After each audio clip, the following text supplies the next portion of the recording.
बोलिए श्री सतगुरुदेव महाराज जी की जय, साचे दरबार की जय। आप सभी गुरु भक्तों का स्वागत है अनुभवों के इस महासमागम में। आज का पहला अनुभव शुरू करते हैं। एक दिन साधना में बैठते ही मन में गुरु महाराज जी के श्री चरणों में प्रणाम करने का भाव जाग उठा, लेकिन कैसे करूं? उनके श्री चरण तो कहीं दिखाई ही नहीं दे रहे थे। यह सोच अंतर्मन उदास हो गया। अगले ही पल मेरे अंतर्घट में गुरुदेव के पावन श्री चरण प्रकट हो गए। मेरे भावों को गुरु महाराज जी ने स्वीकार कर लिया था। मैंने पूर्ण श्रद्धा भाव से उनके श्री चरणों में नमन अर्पित किया। वे अपने श्री चरणों की ओर इशारा करते हुए मुझसे बोले, तुम्हारा लक्ष्य यही है ना? यह सुनते ही मेरी आंखों में आंसू आ गए। मैंने कहा, जी महाराज जी। गुरु महाराज जी ने बोला, क्या हम तुम्हारा लक्ष्य नहीं है? मैंने कहा, महाराज जी, आपके और आपके श्री चरणों में क्या कोई भेद है? श्री गुरु महाराज जी ने मुझे समझाते हुए कहा, जानती हो हमारे चरण क्या संकेत देते हैं? इनमें नमन का अर्थ क्या है?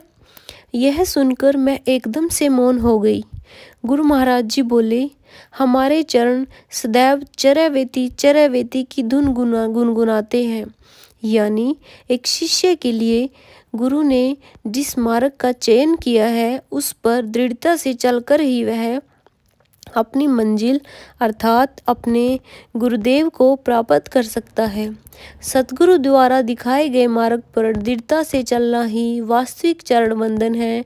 अगर आप सब श्री गुरु चरणों में प्रणाम करना चाहते हो, अपना नमन अर्पित करना चाहते हो, तो हम सबको ज़रूरत है गुरु महाराज जी के दिखाए मार्ग पर चलने की। आज यह का पहला अनुभव था प्रतिभा बहन का, जो रहती है हरियाणा के फरीदाबाद में।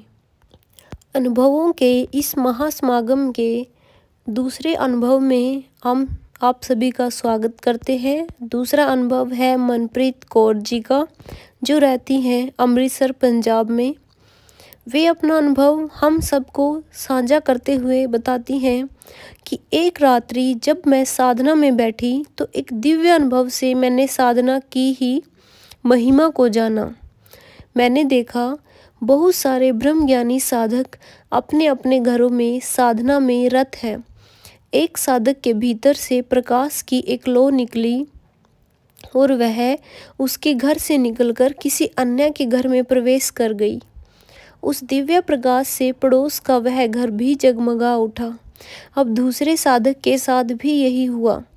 उसके भीतर से भी लौ का प्रकट होना, उसके घर से किसी अन्य के घर में प्रवेश कर उसे भी रोशन कर देना। फिर तीसरे साधक के साथ भी यही दिव्य घटना हुई। अर्थात ब्रह्मज्ञानी साधकों की साधना का प्रभाव उनके जीवन तक सीमित न रहकर संसार के लोगों पर भी पड़ रहा था। ईश्वर की दिव्यता और उनका ओज ब्रह्मज्ञानी साधकों के कारण हर ओर फैल रहा था। आज तक जो सत्संग में सुनते आए थे, आज वह इस अनुभव में प्रत्यक्ष घटता दिखाई दे रहा था। इसके बाद मैंने देखा ब्रह्मज्ञानी साधकों के घरों में जो गुरु महाराज जी के स्वरूप लगे हैं, वे सभी जीवंत हो उठे हैं। गुरु महाराज जी स्वरूप में से बाहर निकल आए और अपने सभी साधकों पर अपनी कृपामयी दृष्टि डाली। वे बड़े ही स्नेह से सभी को देखकर भी मुस्कुरा रहे थे। ऐसा केवल एक घर में ही नहीं, बल्कि हर एक साधक के घर में घटित हो रहा था। अपने बच्चों को बड़े प्यार से निहारते हुए गुरु महाराज जी अंतर्ध्यान हो गए।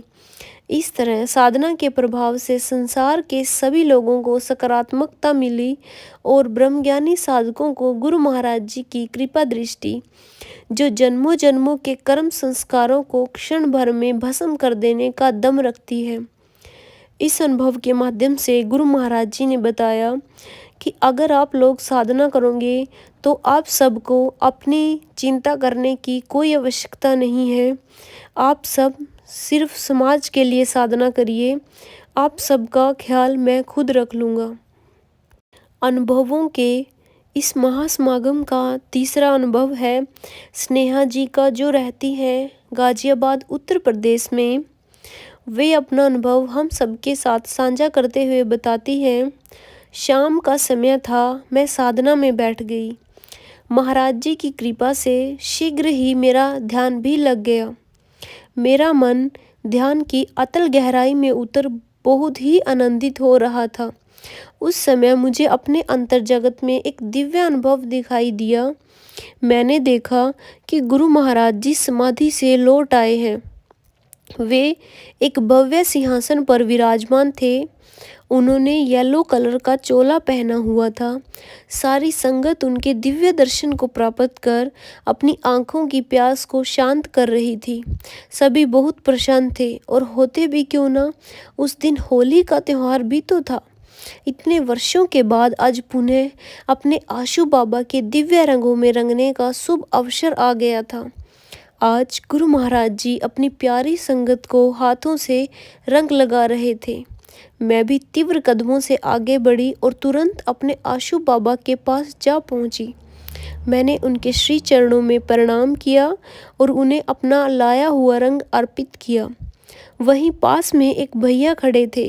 उनके हाथ में एक प्लेट थी जिसमें अब केवल थोड़ा सा ही रंग बचा हुआ था। गुरु महाराज जी ने भैया से कहा, इसमें तो बहुत कम रंग बचा है, थोड़ा रंग और ले आओ ताकि हम अपने बच्चों को होली के रंग में अच्छे से रंग सकें। भैया ने कहा, जी महाराज जी। भैया ने तुरंत गुरुदेव की आज्ञा का पालन किया और प्लेट भरकर रंग ले आए।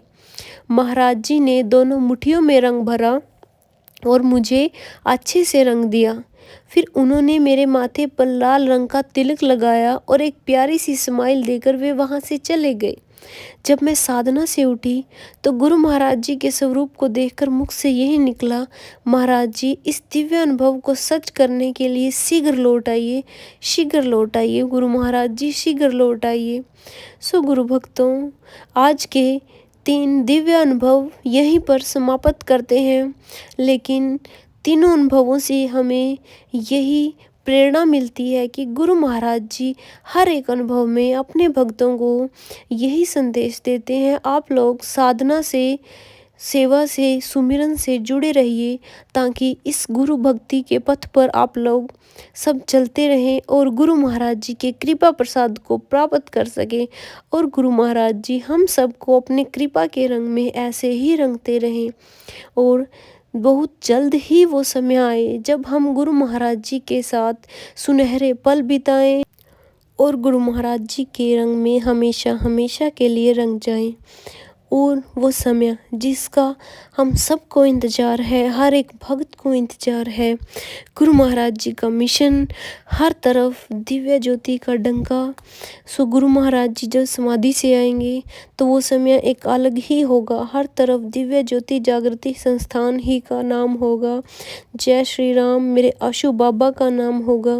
साधना सुमिरन करके गुरु महाराज जी से जुड़कर गुरु महाराज जी को जल्दी से समाधि से वापस लेकर आएं और हम उन सुनहरे पलों को जीने का मौका पाएं। बोलिए श्री सतगुरुदेव महाराज जी की जय, साचे दरबार की जय, आशु पिता भगवान की जय।